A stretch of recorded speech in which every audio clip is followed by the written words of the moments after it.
i-redeem na.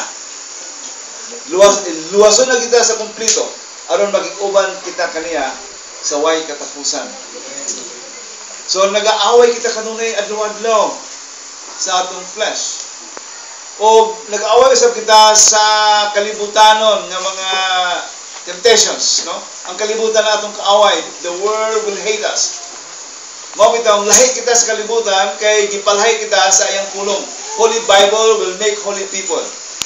Amen. O kita mo ang malahi gyud kita sa kalibutan tungod sa pulong niya. Di ba ingon niya ang imong pulong balaan na sila sa imong pulong, ang imong pulong kamatuoran. Sanctify them by thy word. Thy word is truth. So, salamat sa Ginoo nga ang atog yung kuta sa kinabuhi kay naay battle against Satan. We are more than conquerors. Ta magmadaogod gyud kita. Pero ato kayo kanang intrahan ang gubad sa kinabuhi Kristohanon. Dili gyud mahimo nga walay gubad. There's a battle, but the battle is for us to be overcomers kay naay promise ang Ginoo. Di ba nag-promise ang Ginoo?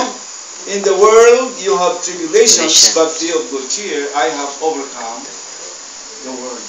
Mag-overcome kita, overcomers kita. Na mga sufferings, sometimes maluya ta, kay mga limitado man kita. So mas agian po ni Pastor Rudy, mga tao kita nga kuyang gyud kita. Pero salamat nga ang atong Diyos, gracious, kind, very patient, very understanding. O ingon din si David sa Psalm 145, ingon din si David, the Lord, 14, the Lord upholdeth all that fall. Ang Diyos agak sa tanang mga natumba o napukan and raise it up all those that be bowed down. Di ba kita, mapukan makita, adaw-adaw sa tunod sa sala. Pero ang Diyos agagay ka na to, di ba? Magagay ka na to, tungod sa iyang gugma ka na to, o mao kini ang atong Diyos nga atong pasalamatan. This is the greatness of the Lord. The greatness of the Lord. Dili gyud siya musalikway ka na tong at tinuray nga bito kaniya, bisan kita mapuka niya kitang agagon ngadto sa kadaugan. Kung kita labang tinuod nga nagdulsol o tinuod nga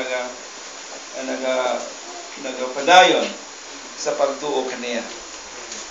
Salamat sa imbitasyon ni Pastor Franklin Mangan o Pastor Sagani nga may mong speaker din. Wala ko magtuong mahimong speaker din Labi na kay layo pero salamat sa Ginoo nga way layo ko nang Ginoo na mingon okay ato ka dito. Dili makakwa kay iya man plano. Di ba? Plano na sa Ginoo. So, salamat sa Ginoo nga na-appeal ko sa iyang plano din sa Kalubihan, Portland o salamat gid ko dinhi sa akong kinabuhi. At least makaingon ko sa akong mga member dito na adto lagi ko sa